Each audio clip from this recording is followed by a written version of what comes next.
Hey everybody, welcome back to At Times Problematic, the podcast where you're going to learn something, But not all that much. but not all that much. No.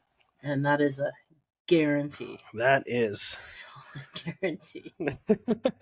So we haven't recorded in a little bit, but I'm Casey, by the way. oh yeah, hey, I'm Mac. Yeah, Fuck you if you don't know. just in case you forgot. It's been a while, but we are back. We're back. We came back. We had to take the summer off. The summer was so busy. Yeah, so we take the summer off. It's been busy. Let's see, is there anything really new to report? There's got fucking so much to go to talk about, huh? It really sounded like you said, do you have some neutered to report? Yes, I have neutered. Yeah. I have neutered. Neutered to report and something about Taco Bell. So apparently I'm on so that some kind of track right now. To myself about not mumbling, I wrote that up. What you're telling me? Well, I also hear with an accent. Well, I speak with one. Okay. All right. So we are changing our format a little bit. Yes. We're going to be up on Spotify. We're going to try and hit YouTube. We're going to try and get some of those subscriptions going with you guys out there. Why we look so much prettier now too. Just in case there's video. I don't know if there is or not, but that's why I wore my black stocking hat. There you go. Because I came fucking prepared. Okay, so yeah, I'm kind of leaning down a little bit because my microphone is picking up better than the other one because apparently it's not broken. All this time we've been fucking around with these microphones and really just one was broken. Yep. I feel both. Hey, we figured it out eventually. We figured it out. You figured it out eventually. Teamwork. Yes, teamwork, but mostly you on that mostly one. Mostly me. Yeah. Yeah, mostly. Teamwork makes the dream work. But mostly me. Yep. All right. So we changed our format. Going back to the other business, we changed our format, and what we're going to do is we're both researching the same topic over the week, and one takes the lead. So this week, for example, Casey is going to be taking the lead, talking about Motley Crue.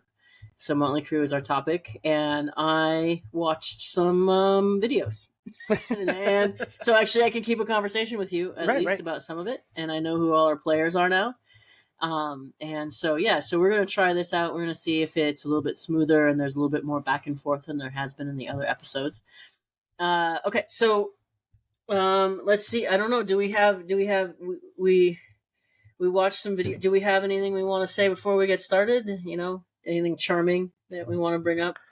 I don't think so. I mean, summer was busy. Fall is really just as busy. So, just as busy, yeah. But now we have the podcast. Right. So it's busier.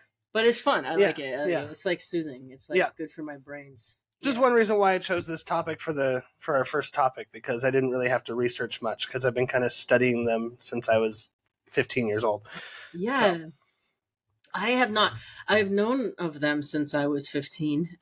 They were from my genre, just before grunge hit, and of course they had that 80s naughty boy kind of way. Oh yeah. And then they hit the 90s like a lot of other rock bands, and suddenly they were tidy, like Metallica early 80s versus Metallica early 90s. Oh yeah, when they cut their hair. Yeah, they all got cleaned out. Yep. All goatees, and shit. Well, you even saw in the movie yesterday when you could tell when it became the 90s in the movie. Yeah. Because all of their hair was like trim and proper. Still long, but Sort of suddenly looking like they could wear a suit. Right. In the past, and it's the funny thing between the 80s and the 90s. You can talk all the shit you want about the 80s, but the fashion and the style and the color and the hair and it was so freaking 80s, and like the 90s did so much to try to get away from that, except that then there was grunge, which was the polar opposite of the 80s, right. So I think it tried to be. Right. Yeah, it was like too much color. Yeah, like we're sick of the 80s. We're not gonna do that anymore. We'll still go with color, but we're gonna tone it down. We're gonna bring it down a notch. Dark white. Yeah, nobody needs that colorfulness anymore. Right. So anyway, I don't think I ever followed music in the way that you follow music. Right.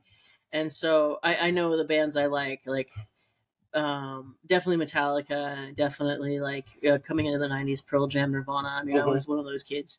Soundgarden, all of them, Alice in Chains and whatnot. But Motley Crue, I think I heard via the radio, but never intentionally listened to. I see. And now that we watched that movie last night, and I was like, oh, by the way, the movie we're referencing is The Dirt. The Dirt, and you can, if you want to stream it, you can view it right now on Netflix. It was a good watch. Yeah, it's a good watch. Yeah. Then we watched a video, and for all of those Gen Xers out there that were on YouTube, that was a VH1 video, which was a documentary. And that was also interesting, but also kind of contradicted some of the stuff that we saw in the movie too. Yeah, a little bit. Yeah, I noticed that too. One thing to think about, well, two things to think about when it comes to that. Like, the movie is based off of the book, The Dirt, which was written by Motley Crue. Right. And then the other one was, the from VH1 was told by their friends and family and people around them. But also keep in mind how many drugs Motley Crue was on, so who knows what's actually true. Right. Well, they even say, you told me that they even said in the book, and actually said in the movie as well, that not the documentary, but the movie, that some of the stuff that they even wrote wasn't true. Right. Like, and they wrote that in the book, and they said it in the movie. Right. So it's kind of, and they said it in the book too. Like each chapter is written by a different member of Motley Crue. Like, you have a chapter written by Vince, by Nikki, and every once in a while you would find one that was written by one, and then it would start with the other, but they would be like, actually, that wasn't entirely the way it happened, and this is what it happened. Right. And so they actually kind of contradict each other in the book. So, you know what surprised me? Which is kind of cool, actually, in a way. Yeah. Do you know what surprised me, other than realizing the Tommy Lee that we all know is the Tommy Lee from Motley Crue? Was also realizing that he's tall and skinny and not short and stout. And I don't know why I always thought he was like a short, like, angry dude. Oh yeah, he's like, because he has short angry dude energy, I think is what it is. He does. Yeah, right? he does kind of have that, like, Napoleon syndrome in a way, but he's super tall. Yeah, he's tall and skinny dude. Yeah. I was kind of surprised because, one, we all know who Tommy Lee is and all of the issues that he's gotten into. Well, we'll let you talk about that a little bit more. Oh yeah, we can. But yeah, anyone familiar with the 90s, early 2000s knows that Tommy Lee and Pamela Anderson effectively were the inspiration for the beginning of internet porn. There's their little sex tape there. Yep. I listened to an entire podcast on that. It was super interesting. But yeah, okay. So, and you've all seen the tape, of course.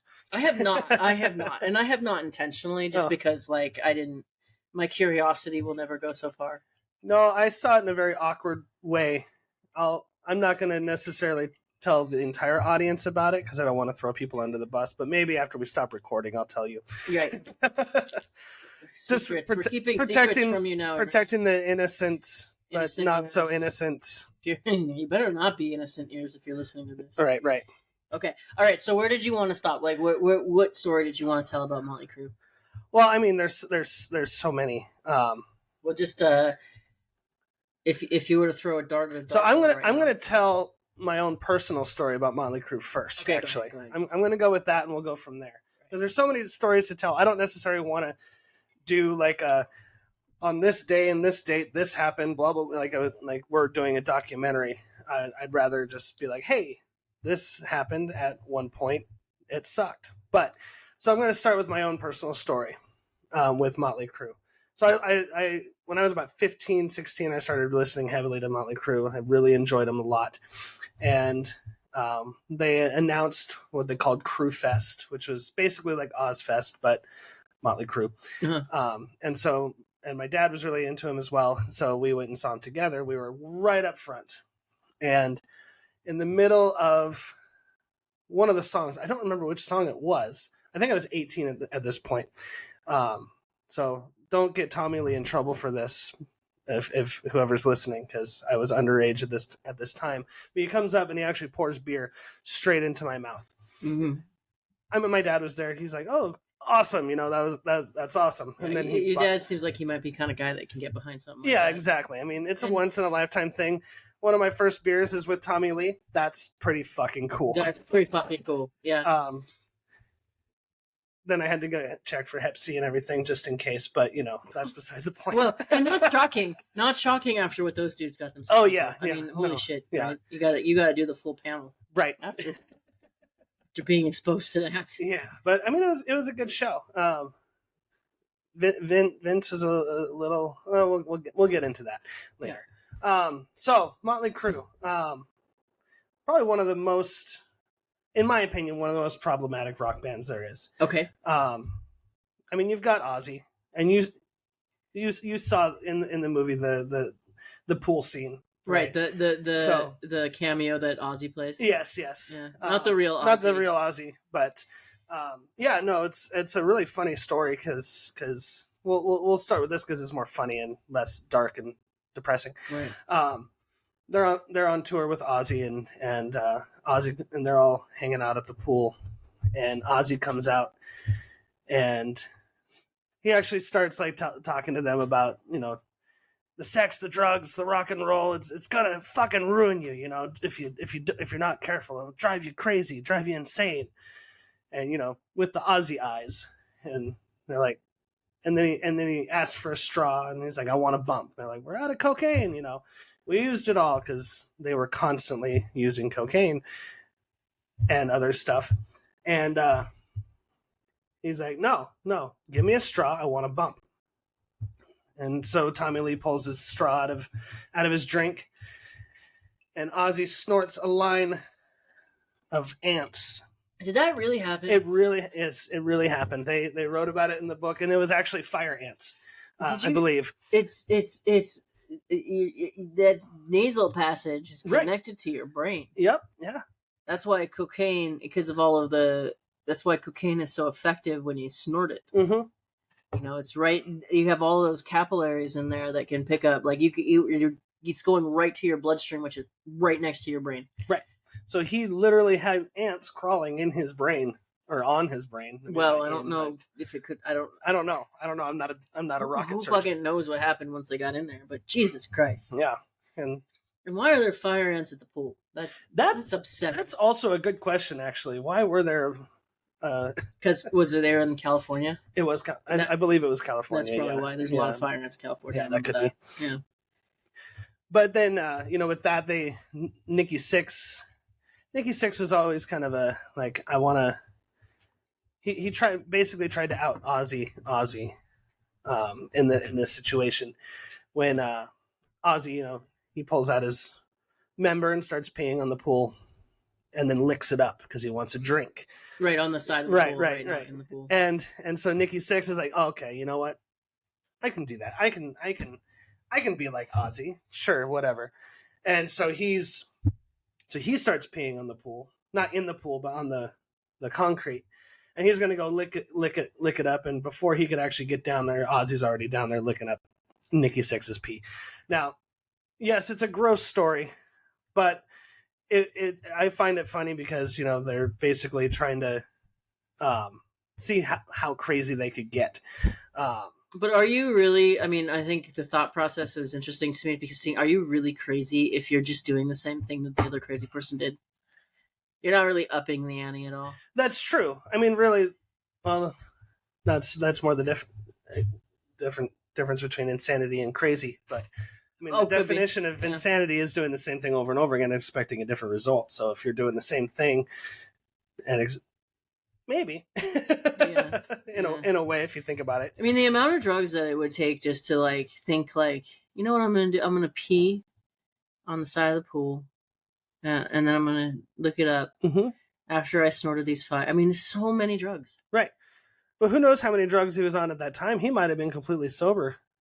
Well, I don't think Ozzy Osbourne has seen a sober day since he was, you know, beyond the age of 12. I don't know. Well, he was sober for a while, but that's a different topic. I do plan on talking about Ozzy one of these days. Yeah. But Motley Crue is just a little bit closer, so that's why I chose them first. Yeah, but, What Let's see, Motley Crue. Well, What? so in the documentary too, and the documentary and the movie, they mentioned that Nikki Sixx couldn't even really play bass. Right. So is that like that must be really true? Like, can you fake playing bass? Like, I don't get that. Like, how do you? It's got 4 strings. Mm-hmm. It can't be that complicated, can it? I mean, it can be. I've seen some I've seen some. So it really depends on the musician. You can have very simple bass lines, dum dum dum dum dum dum, or you can be super complicated on it. So Nikki Sixx just when he just kept it very simple. Like, okay, I play bass, so I know I'm familiar with being able to do the simple and then attempt the harder stuff. Right, yeah. The harder stuff. Like, I don't know if you know who Les Claypool is, but I know who Les Claypool is. Yeah, you listen to his bass playing. Yeah. Oh, that's incredible. But no, Nikki Sixx was pretty simple. He was more of the idea guy. He wrote I think 90% of the songs. Right. Sorry, I got distracted by the cat. Yeah, no, I did too. No, they usually are so quiet now, and they're playing. Yeah, and they're all over the place. Yeah, because we're doing we don't have any money, so we don't have a studio, so we're doing our podcast in our place of dwelling. Right. In which there are attack cats, and one of them is on the attack at the moment. So, just a bit distracting. Yep. All right. Anyways, what was I saying? We're talking about bass. Bass, yeah. And yes, so, and if I remember right, it's been a while since I've read any of their books. But I do vaguely remember him even admitting to not being very good.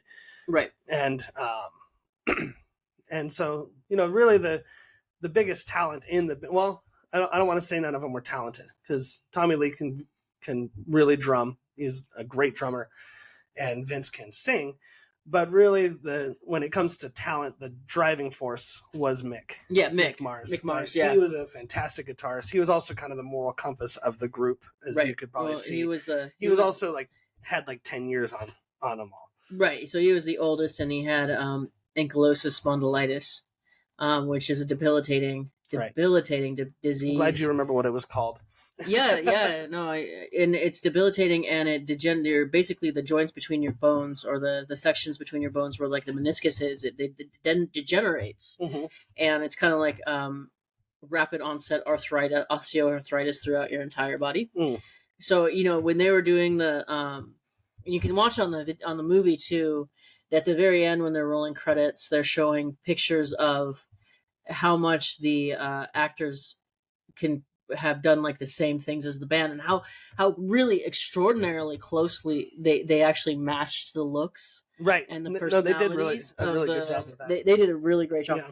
But one of them I noticed at the very end, Mick Mars, he's in the movie, the shot of the actor is walking straight up and down, and you can see his back is straight as he's walking, and he's just walking, while Tommy Lee's being a fool in the back. Right. With his puppy energy. Right. Whereas like the corresponding matching picture of the actual band, Mick Mars is hunched over and walking like this, which would be more indicative of his condition. Right. And so it's just one of those things of it was so fast that if you didn't notice it, you didn't notice it. Yeah. So you can see that it was debilitating, but he kept playing. Like, yeah, it's amazing that he played as long as he did. Well, and it was also amazing that he wasn't one of the predominant addicts because of all of that, the extraordinary amount of pain. Right. And I can't imagine in the 80s and early mid 90s that they had good treatment for that. Right. So yeah, he just was degenerating away. Yeah. I mean, he definitely self-medicated, but it wasn't like the other three. It was more just he drank a lot to numb the pain. But from what I remember, he wasn't huge into the drugs. I think he probably did a little bit of it, but nothing like the others. No. I mean, all three of the others are responsible for at least one death. Oh, right. Raz. Right. So yeah, Vince Neil. Vince Neil. He I don't remember what was the band White Horse that Razzle was the guitarist or drummer for. I mean, I can look. I think it was something like White Horse. Yeah, it was a something like London. That. It was English. It was an English rock band. Right. So we'll figure out who that was, but his name was Razzle, and he they were partying with Motley Crue, and it's just a huge party in general, and they were running out of booze. So Vince is like, "Oh, I'll go get more booze," and so they're both trashed, and they drive to get more booze. I'm amazed that they even were able to get more booze. Usually, if you're that inebriated. Well, it was the 80s. Oh, that's a good point. Hanoi Rocks. Hanoi Rocks. Yeah, I was close with White Horse. Do I? No. Is originally formed in '79 and was a Finnish band, and by 1984 they were on the verge of an international breakthrough, and that is when Nicholas Razzle Dingley died. Yeah. Yeah. So they were driving home and was in a car accident, and Razzle was pronounced dead at the scene. And Vince Neil only got sentenced to 30 days in jail. 30 days in jail and had to pay a fine. Right. But he only served 19 of those 30 days. 19. I just because he said he would be sober. Right. Well, then he had to be. Right. So that was the deal. You know. He only stayed sober for a little bit. They didn't mention this much in the movie, but in the books, it was a struggle. He wasn't always sober like he was supposed to be. Right. Well, they indicate that in the movie, but they don't put much emphasis on it, really. You know. So it was there. Right. But it wasn't like emphasized. Right. And so yes, and he was definitely involved. Vince Neil was definitely involved in Razzle's death. Yes. Yeah. And then I'm going to do Nikki Sixx last. Tommy Lee was also responsible for a death as well. They didn't mention this one in the movie. This one was from the books. When he was married to Pamela Anderson, their son was having a birthday party, and so they had a bunch of kids over, and they weren't really paying attention. And one of the kids is 4 years old, drowned in their pool, and he was cleared of all charges. The parents tried to sue him for. Sounds like it was an accident. Yeah, but it was ruled negligence. Yeah. It was ruled an accident, but so I mean, really, that's kind of the whole story. It's not that big of a story. Well, more of his negative story is his involvement in rampant domestic violence. Yes, yeah, no, he was there was a lot of stories. Even Eminem references it in one of his songs about Pamela beating up Tommy, or Tommy beating up Pamela. Oh, Eminem references anyone he can talk shit about. Yeah, exactly. At all, including himself. Like he talks some shit about just about everybody. Oh yeah, he's come across his radar. So yep, I'm not shocked overly. I guess is my point. No, I'm not either. But yeah, no, he was very much known for his anger. Like you'd mentioned, he's got like the small man anger, small man energy, right? Small man energy, and he there was definitely some of that with Pamela. I don't know about Heather. There wasn't didn't get brought up. Clear. Yeah, I think he was good to her until the end. Yeah, mostly until he lost his brain. Yep, exactly. And then the last death on the list that those three are responsible for is Nikki Sixx, which is his own death. He was technically pronounced dead for about 5 minutes after a heroin overdose. Yep. And he was luckily resuscitated, which is actually what Kickstart My Heart is about, which is kind of funny because it's such like a pump up song, you know? Yeah. But when you think about what it's actually referencing, it's like, oh shit, that's actually pretty dark. Yeah. But yeah, and he I believe he actually overdosed twice. One of which he died. I think the other one, it was, I don't want to say just an overdose, but wow, in comparison to the one that nearly killed him, right? It was right. just an overdose. I get what you're saying. Exactly. Yeah. So in the movie, that's pretty dramatic part. Mhm. Like what's happening. Kind of like when Raz and Nikki Sixx are in the car, you kind of know. Okay, here it comes. Right. Like it's the same thing with Nikki Sixx and the heroin. The part about his heroin use. Getting to if you hear something in the background, it's not our fault. Oh yeah, those are the cats. It's the cats. And one of our neighbors has a truck that sounds like like a beast. Right. It's like, and it's like loud, and really, really enjoys running around about 5 o'clock in the morning. I don't notice that. No. You're on the wrong side. Are you? Am I? I think I'm on the right side. On the right side. Yeah, the way we're set up over here is like there's a parking lot side, and then there's a side on a green belt, and the parking lot side has more sun, so I chose that side, and the green belt side is darker. So I chose that side. So Casey chose that side, so it was pretty easy decision making. Yeah. But I do get some colorful evenings of fighting and football games, and you never know where any of it's coming from either because of the way that everything is like shaped. Yeah.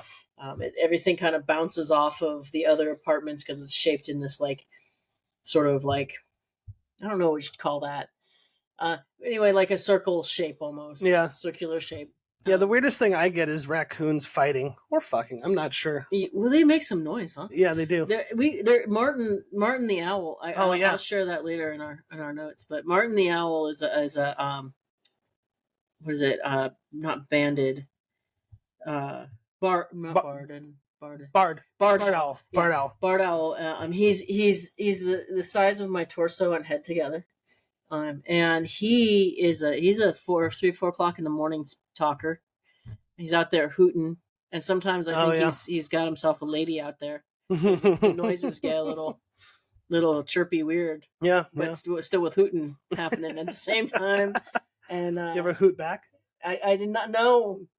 No, you don't want to say the wrong thing. I don't want to say the wrong thing. Get molested. He's already been on our balcony. I don't need to invite him in. He knows your face. He's like a vampire. You invite him in, he doesn't leave. You've invited evil in. No, freaks me out though. Martin kind of freaks me out. He scares me. That's why I had to give him a name, so I wasn't as scared of him. Oh, that makes sense. Yeah. But he's hunting. He's out there hunting the squirrel. That could be what happened to the squirrels that you're hearing too. It's true. I haven't really seen that many squirrels as much. Well, I see them all the time. Oh, all the usual. You're home more than I am. I have a lot more time to stare at the balcony. Right. Anyway, that's our story about our wildlife. Yeah, which neighbors don't have a connection to Motley Crue with that one, and we don't need it because this is our podcast.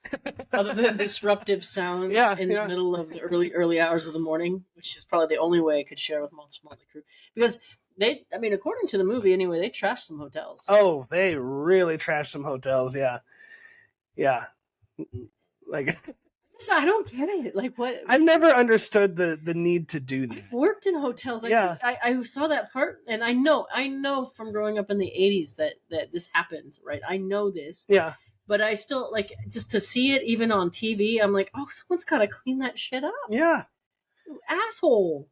Someone is getting paid, like, barely minimum wage with no tips. You're going to walk in there and have to clean up that shit. Yeah. And some of it... entitled piece of shit. Some of it, you need professionals to clean it up. Like the one where they lit it on fire with the firework. Oh, my God. Yeah. Out of control. Yeah, I've never felt the desire to... trash a hotel room. In fact, I've made my bed in hotel rooms before. Well, I don't make the bed. I don't make the bed when I'm leaving because I don't want them to think that the bed is unused. Right. No, that makes sense. But I will throw away all my trash. Mm-hmm. I'll usually take it out on my own. I'll make sure that all the surfaces are cleaned off. Mm-hmm. Right. And it's not clean because I've been in it, but it's not also messy and dirty. Right. Right. And then I always leave a fucking tip for housekeeping. Right. Oh, my God. Oh, my God. All right. Well, that was fun. So, okay. So Tommy Lee, domestic violence, Yes. drug abuse, Alcohol, porn, being in it. Porn is porn. Yeah. Consensual is consensual. From what I understand, neither of them actually intended that tape to be released. No, not at all. Yeah, so it's not like it was consensual between two adults. Like that's the least of his situation. So that's Tommy Lee. Nikki Sixx is rampant alcohol and drug abuse. Right. Heroin addict. Died almost twice. Mick Mars is just a ailing old man. Yep. Who, was homeless, I understand, before he joined the band. Mm-hmm. And with multiple kids. That paying child support. Mm-hmm. Yeah. And that leaves us with Vince Neil. And Vince Neil had a kid, and I didn't know this, died of stomach cancer? Yes. Yeah. No, that was super, super sad. Yeah, and that was right when Nikki Sixx was getting clean, and so obviously Vince needs a coping mechanism, and Nikki's like, we need to get clean together, so I stay clean, and just one of the reasons why he kind of went crazy and quit for a while. Well, I mean, if of all of the shit I saw during that, that was the one time I got it. Yeah, I mean, he quit right before. Because his wife and daughter had left. Yeah, and that alone will screw you, right? You whether or not he was a good dad doesn't matter in that moment, because someone leaving you with their child, it sucks. And it's partly because of your rock star lifestyle and you're touring all over the world and not home. You can see both sides. Yeah, but then you saw that when they left after the first accident when Razzle died. No, that's when because right afterwards he was only able to see her every once in a while, and not because of the touring, but because of his poor choices. Yeah. And so he was, he's a complicated character.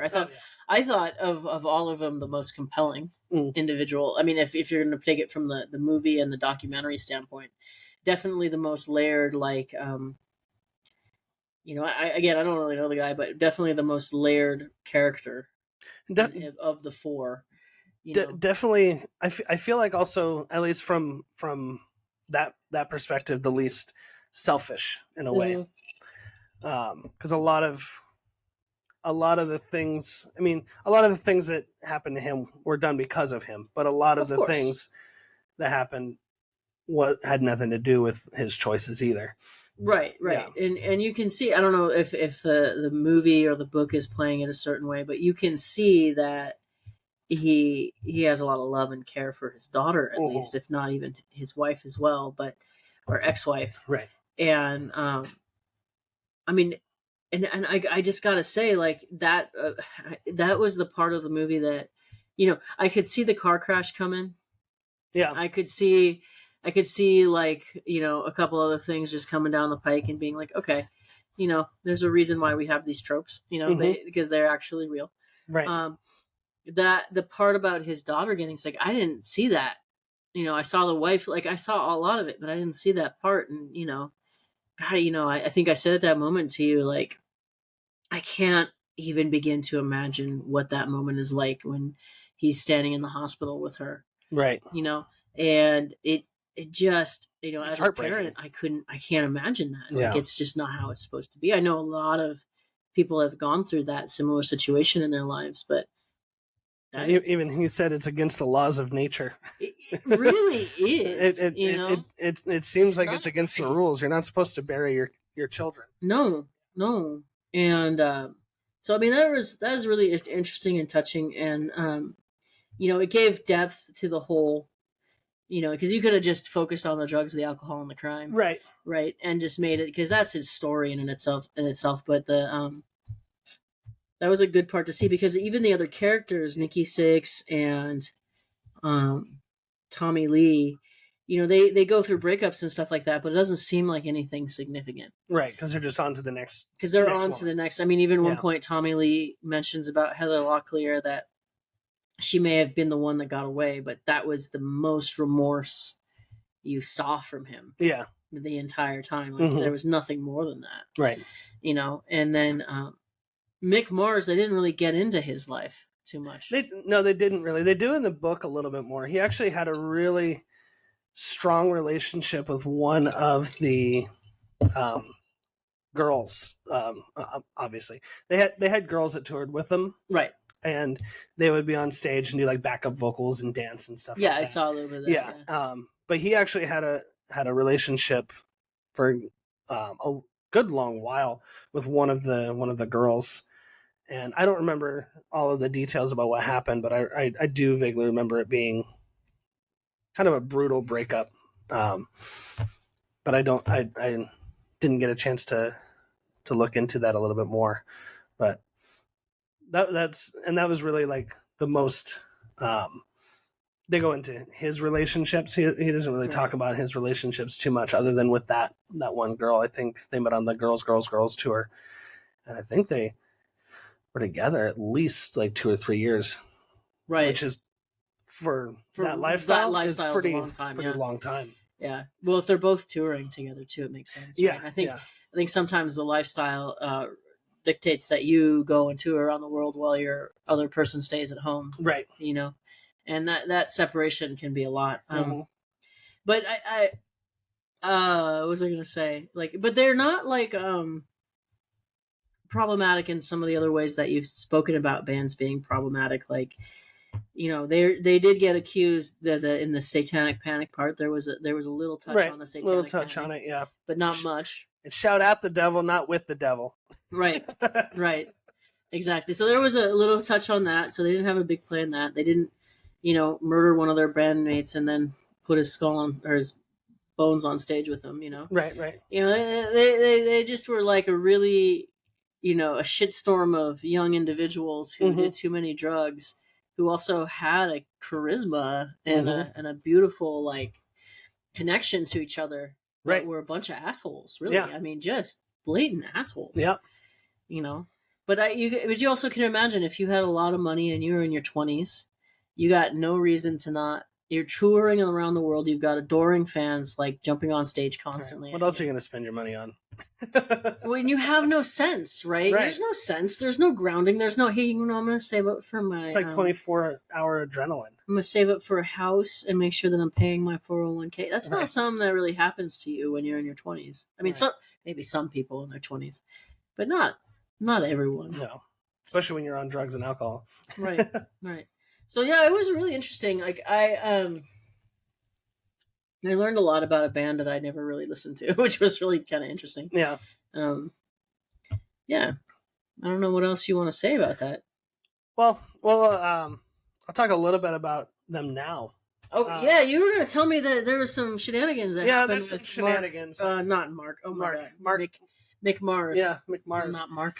So a couple of things have happened since the book came out and the movie came out. They actually did a farewell tour. Actually, they did two farewell tours. One with Kiss, one with Alice Cooper. I saw the one with Alice Cooper. No, I saw them both. Have I seen them 3 times? I have no idea. And they actually signed contracts saying that they would never tour again and that they would never write new music again, that they would be retired. Okay. That lasted about 5 years. Yeah. And then they went on tour for a couple of years, and Mick Mars's his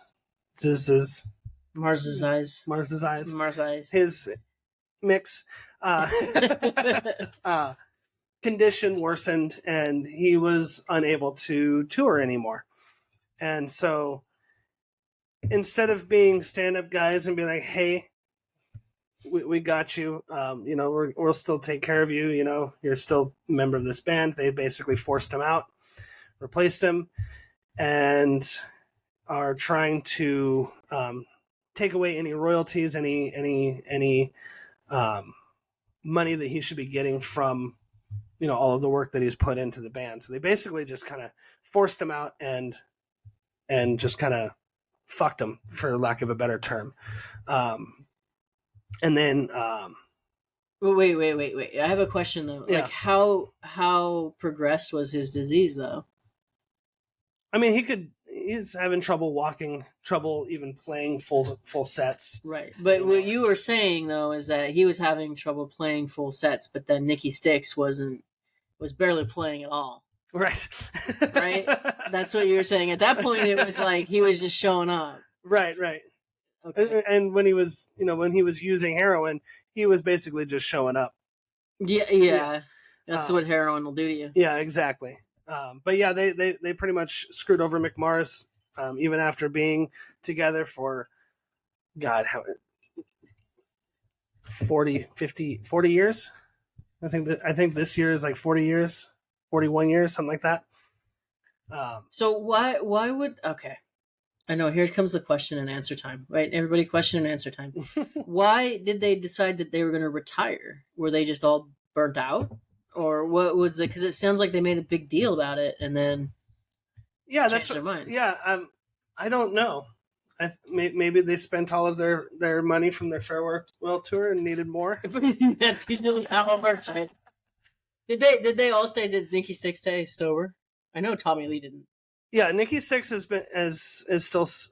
I mean, he might have a beer every once in a while, but he's not on heroin anymore. He hasn't gone down that path. Right.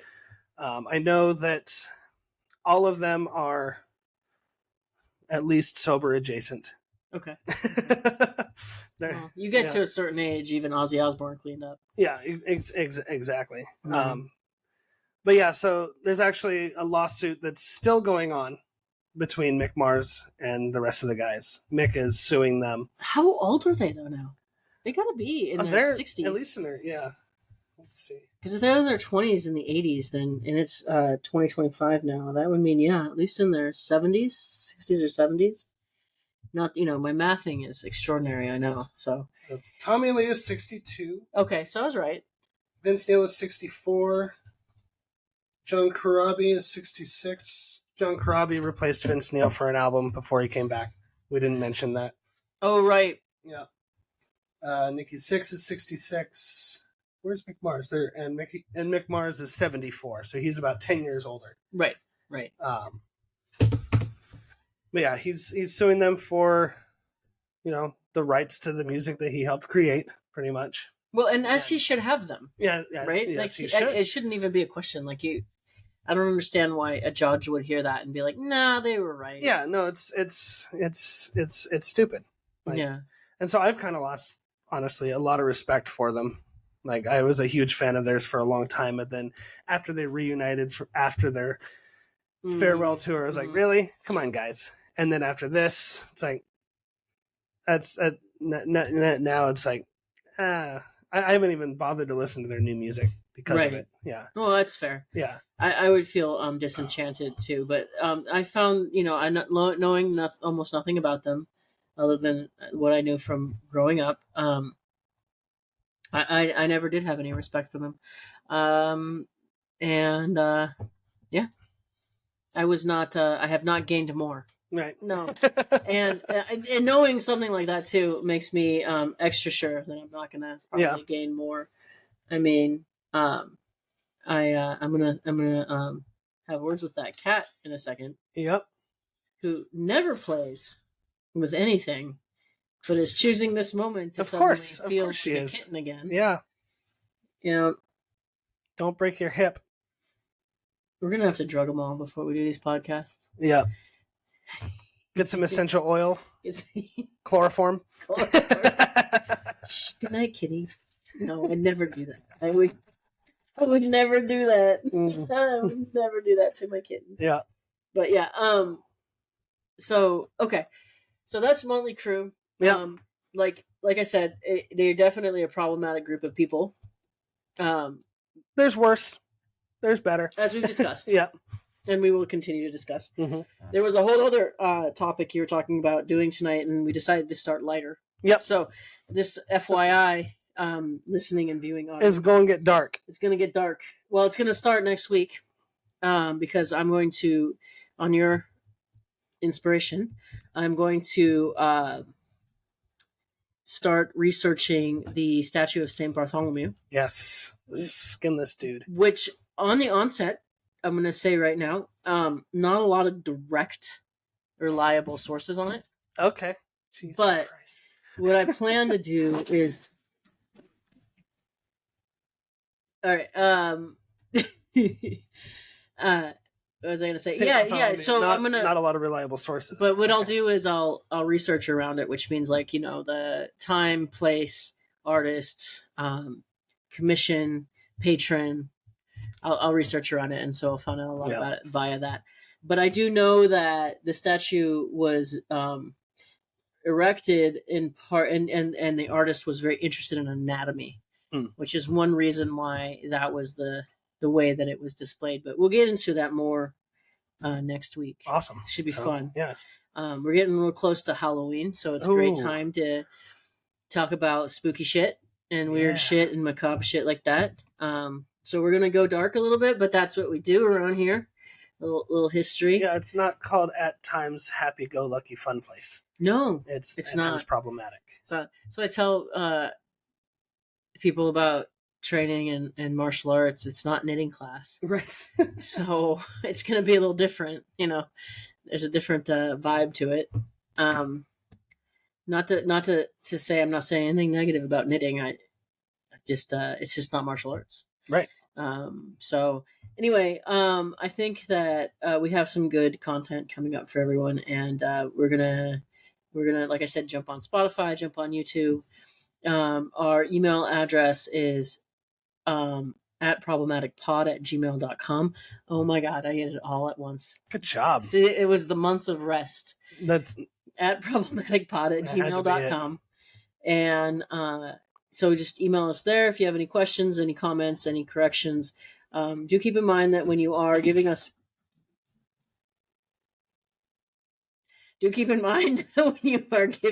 corrections that we are not here to be the experts on anything. Right. Abide by Wheaton's law. Yep. Don't be a dick. Don't be a dick. And so we're not trying to be perfectly accurate. And honestly, we're not even trying to be moderately accurate. And we are also not we're not gonna have that great sound quality because we have cats running around. Also true. Yeah.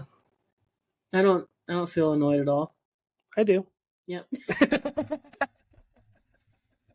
This is the sarcasms. Yes. I guess we could probably just end it there, huh? Yeah. Yeah. Anything else you want to say about Motley Crue? No, not that I can think of right now. All right. Yeah. All right. Well, okay. So everybody out there, how do we end this shit? Carefulness and get luck. No, I think it's the other way around. Take luck and get carefulness. So it's get luck and carefulness. Yeah, get luck. Okay. Yeah. All right. Get luck and carefulness. Yes. And get luck. Carefulness. All right. We'll see you all next time. All right.